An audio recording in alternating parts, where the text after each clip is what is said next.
je reste dans les mêmes couleurs.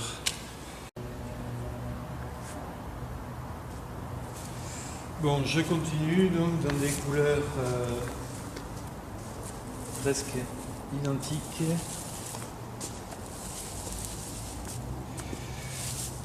Et j'ai changé un peu le sens du motif pour tisser un peu sur la toile, voilà.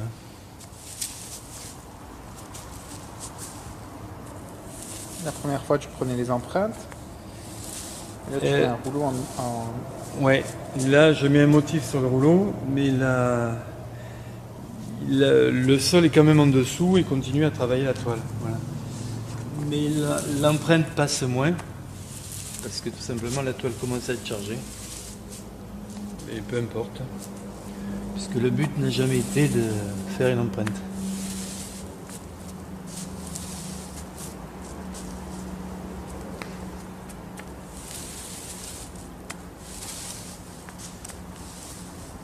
Alors je lève le rouleau de temps en temps pour ménager des respirations, des rythmes. En fait c'est une question de rythme. Ouais. Des fois ça sature un peu, mais c'est vraiment du rythme. C'est un peu comme en jazz, dans un solo de jazz, il y a des gens qui mettent 3 notes, et puis il y en a qui remplissent tout. Moi, j'ai tendance à remplir.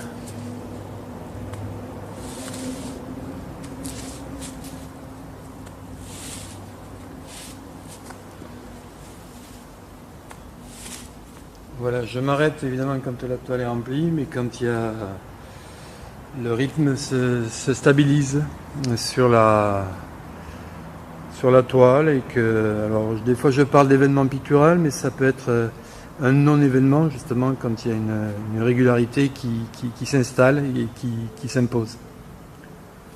Donc pour celle-là, je m'arrête là. Enfin, presque. Voilà.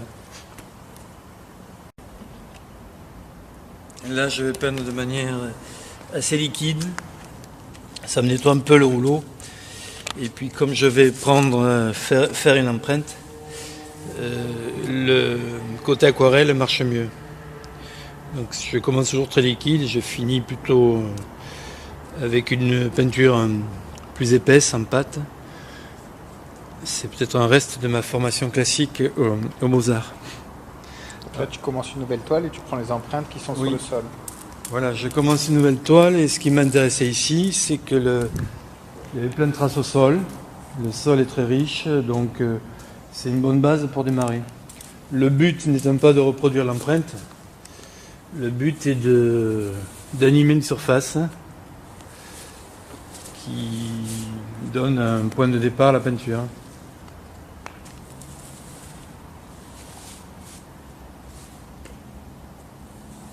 Parce qu'en fait, là, il y a deux choses qui se passent. Il y a la surface sous la toile qui impose sa texture. Et puis il y a le rouleau, la manière dont je le passe, qui impose son écriture. Et c'est la rencontre, évidemment, des deux qui m'intéresse. Si c'était qu'une impression, ça ne serait pas intéressant. L'impression est un moyen pour démarrer picturalement.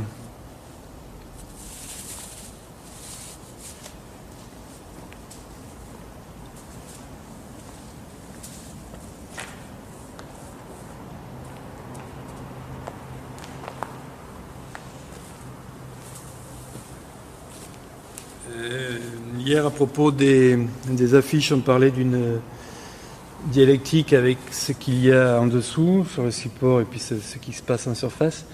Et en fait, bon, c'est pas pour ne pas prononcer le mot de support-surface. Je pense que la dialectique, elle est plutôt entre effectivement ce qui est en dessous, ce que propose la texture du support, et l'événement pictural, c'est-à-dire la peinture. La peinture se fait en réaction à ce qu'il y a en dessous. C'est pas une question de surface parce que les affiches sont déjà à la surface et elles se maintiennent d'ailleurs à la surface quand elles transparaissent à travers la toile.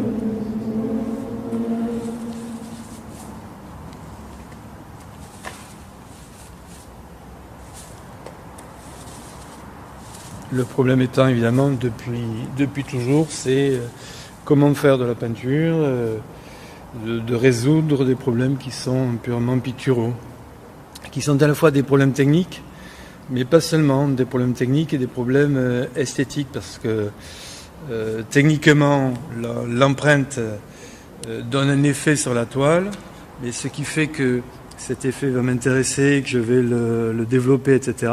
Là, on est passé sur le plan esthétique. Et la peinture s'articule entre le technique et l'esthétique. Enfin, c'est du moins comme ça que je vois les choses. Et c'est ce que j'entends par cette idée d'effectologie. La logique de l'effet. Le problème pictural qui prend en charge le fait de développer un effet esthétique, un effet visuel, plastique, et de l'amener dans des contrées originales, un peu inédites. Enfin, inédites pour celui qui travaille, parce que pour celui qui regarde,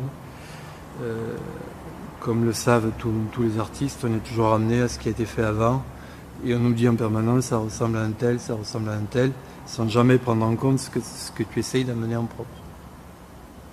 Ça, c'est la difficulté de trouver sa place dans ce monde difficile et dans ce monde de l'art. Donc là c'est fini, il y a des blancs, enfin ma couche est finie en tout cas. Il y a des contrastes, il y a des blancs, c'est animé, et puis après à chaque passage, qu'est-ce qu'on fait, comment on intervient par-dessus, ça se développe comme ça. Donc je vais changer de rouleau, laisser sécher, en faire une autre. Non, je vais en faire une autre.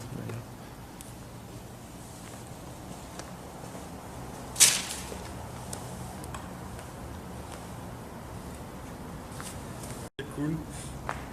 Ça, c'est un accident pictural non voulu. C'est ça qui est beau d'ailleurs. Je ne savais pas comment dessiner avec des gouttes. Ça coule bien, hein. C'est sympa. Hein. Donc là, qu'est-ce qui se passe? C'est pas... Je découvre Pollock à mon âge. Pourquoi pas, hein. J'ai beaucoup d'admiration pour Pollock. Mais c'est un geste tellement... Là, ça fait des gouttes. Hein. Mais c'est tellement connoté, Pollock, c'est un geste, c'est difficile à... Tu fais un lacis et... Tous les gens qui s'en sont servis pour essayer de l'intégrer, c'est le cas de Gautier un peu, je trouve que c'est la référence, elle est prégnante. J'aime beaucoup Gautier par ailleurs, mais moi j'ai jamais pris ça, mais là ça coule, j'y peux rien. Hein. Si ça coule, ça coule. Et c'est ça qui est cool d'ailleurs. Bon, en fait ces rouleaux ils se remplissent de l'intérieur et après, voilà, là, ça y est, ça coule plus. Et pourquoi je mets un truc d'ailleurs embêté, trop tard. C'est pas ce que je voulais faire, mais je vais faire avec un motif d'emblée. Pourquoi pas. Ce qui est pas bête, puisqu'il y a déjà un dessin dessous.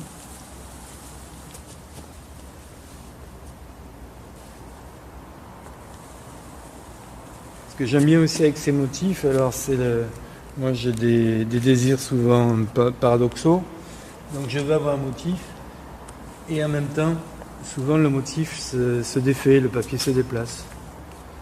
Donc c'est une répétition, mais une répétition évolutive. Répétition pas nette. C'est pour ça que des fois je dis que c'est décoratif, mais c'est aussi raté dans le décoratif. Donc ça me fait un nouveau concept, le décoraté. Le décoraté ? Ouais, le décoraté, ouais. Le décoraté, c'est l'idée que toute la peinture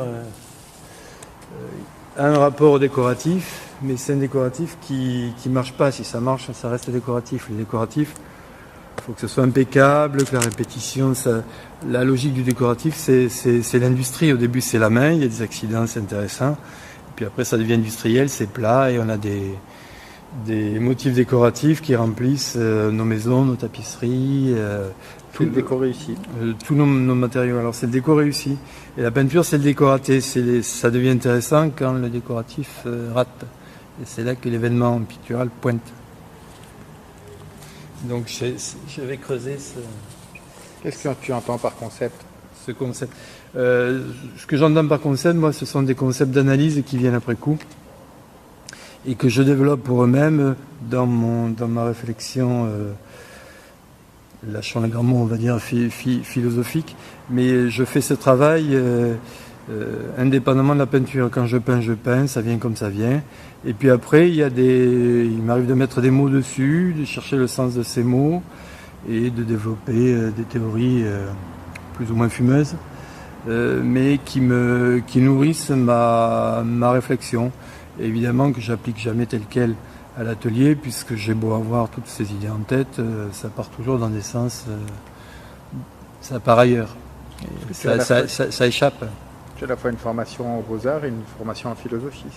Oui, voilà, je suis aussi prof de philo et j'ai fait cette formation parce que quand j'étais aux Beaux-Arts, je me suis aperçu que beaucoup de mes copains de Beaux-Arts partaient dans des explications conceptuelles qui les détournaient de leur pratique. Et ça me paraissait être un défaut. Alors j'ai voulu séparer les choses, aller voir un petit peu dans la philosophie ce qui se disait, essayer de comprendre un peu les enjeux de ces problématiques et maintenir une certaine fraîcheur, une naïveté presque en peinture, où on en parlait tout à l'heure, la peinture ça reste pour moi de la barbouille. Il y a une matière, il y a des gestes et il y a un émerveillement qui reste celui de l'enfance quand on peignait à l'école et qu'on s'apercevait qu'on pouvait laisser des traces sur une page blanche. Donc la peinture, ça reste ça peut pas être plus intellectualisé que ça, mais ça peut l'être après coup. Ça se fait après la théorie. La théorie vient toujours après d'ailleurs. Les théories qui sont avant, pour moi, ne sont pas intéressantes.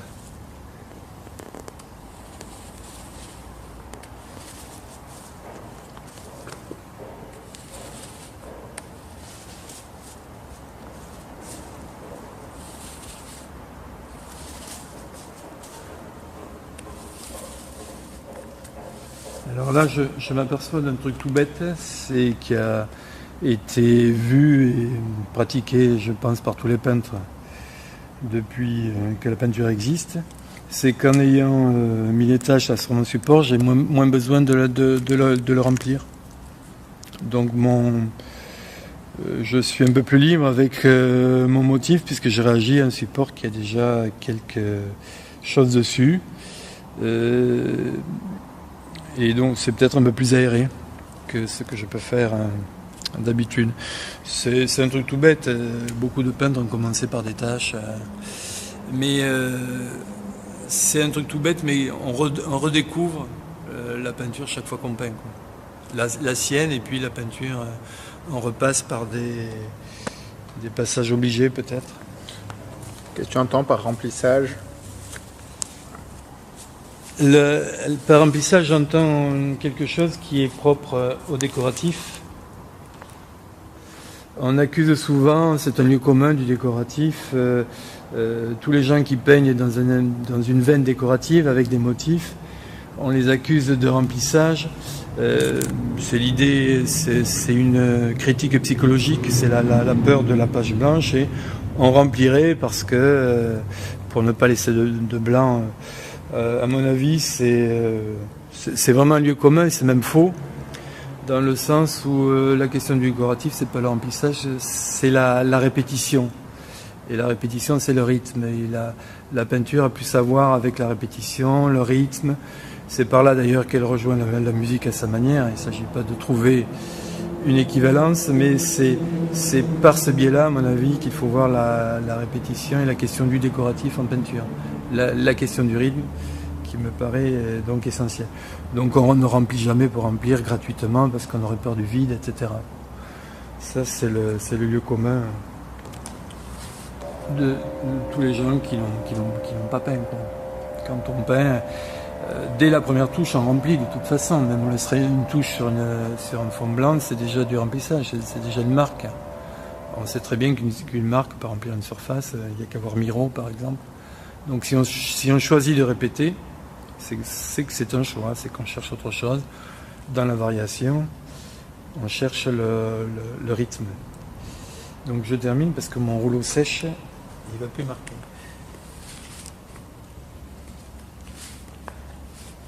Et le papier s'en va d'ailleurs.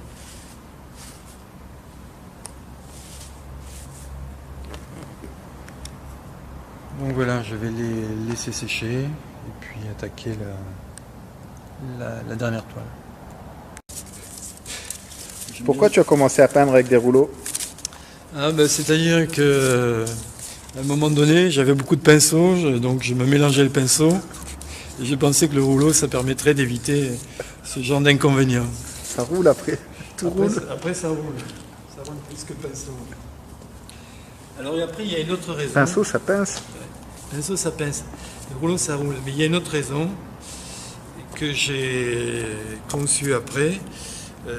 Une fois, donc j'ai entendu Soulages dire qu'il y avait deux manières d'étaler la peinture, faisant le geste même. Donc avec le pinceau donc qui fait une trace, et puis l'impression qui fait à plat. Et moi j'ai eu l'idée que le rouleau ça faisait les deux à la fois. C'était la troisième voie, voilà, pour étaler la peinture. Donc ni impression, ni trace de pinceau, le rouleau fait un peu les deux. Et même il coule. C'est ce qui m'arrive.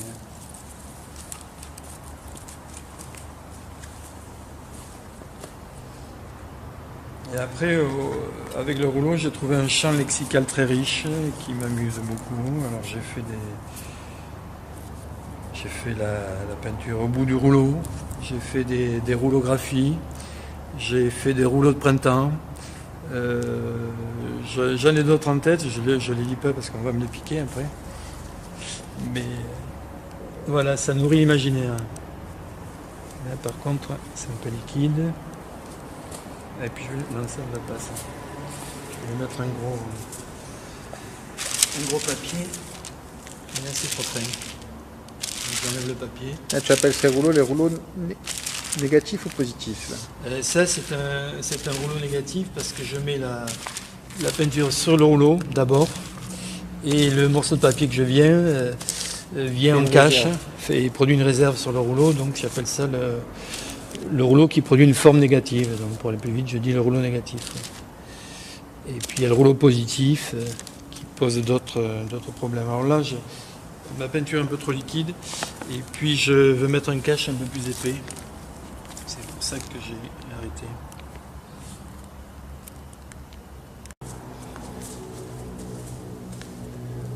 Donc là, j'ai changé mon rouleau.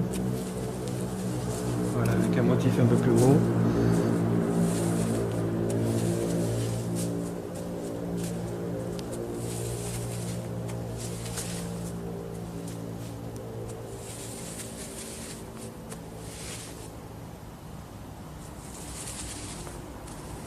Là, je parle pas parce que je m'applique. Je parle moins.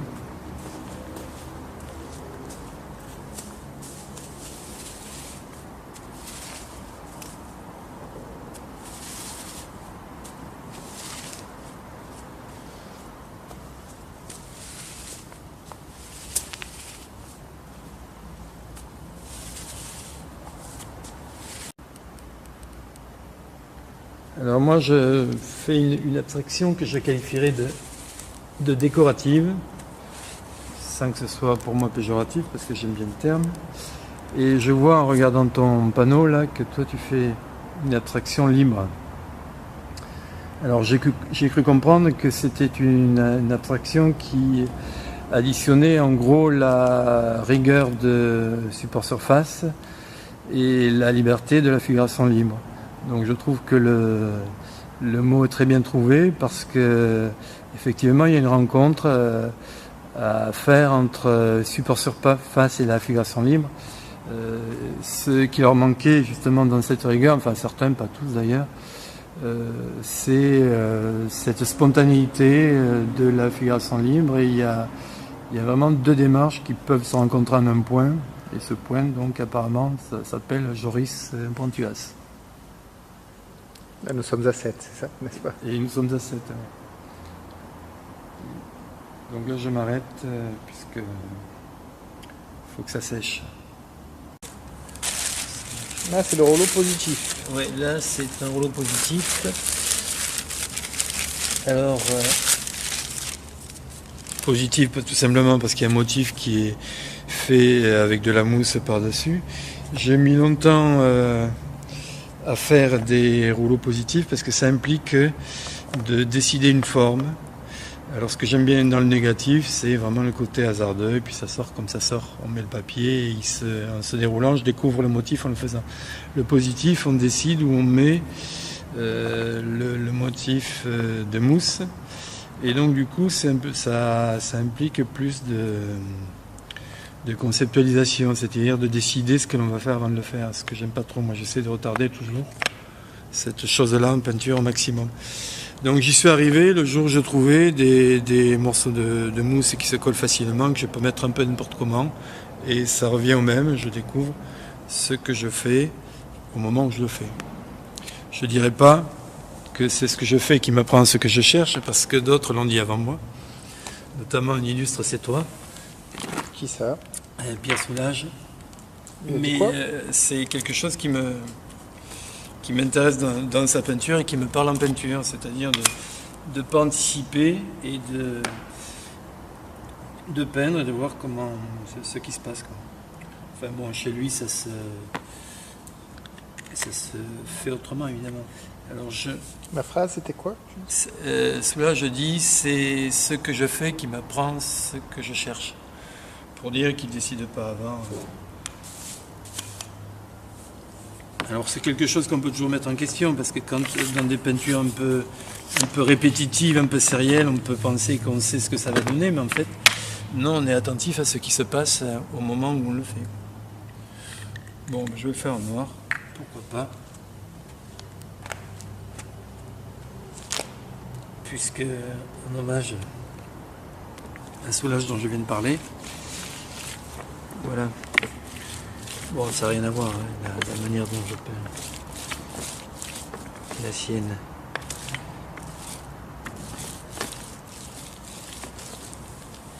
Donc là, il y a mon rouleau qui est un peu abîmé. Il a servi, donc ma mousse se détache. C'est pas voulu, c'est pour ça que ça me plaît. Si j'avais voulu faire un motif particulier, ça serait décoratif.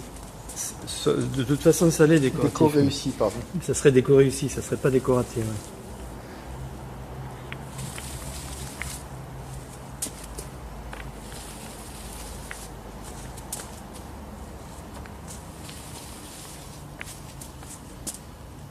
Donc là, le motif positif marque pas très bien. C'est pas exactement ce genre de choses que je veux, mais tant mieux. Parce qu'il marquait pas très bien. Voilà. Là, on voit un peu plus apparaître le motif. La peinture est plus liquide. Alors ça, c'est un petit accident que je connais, mais qui vient. C'est la couleur qui est en dessous qui réapparaît quand il n'y en a plus, quand la dernière couleur que je viens de mettre n'est plus là. Donc elle s'invite à la fête, c'est bien.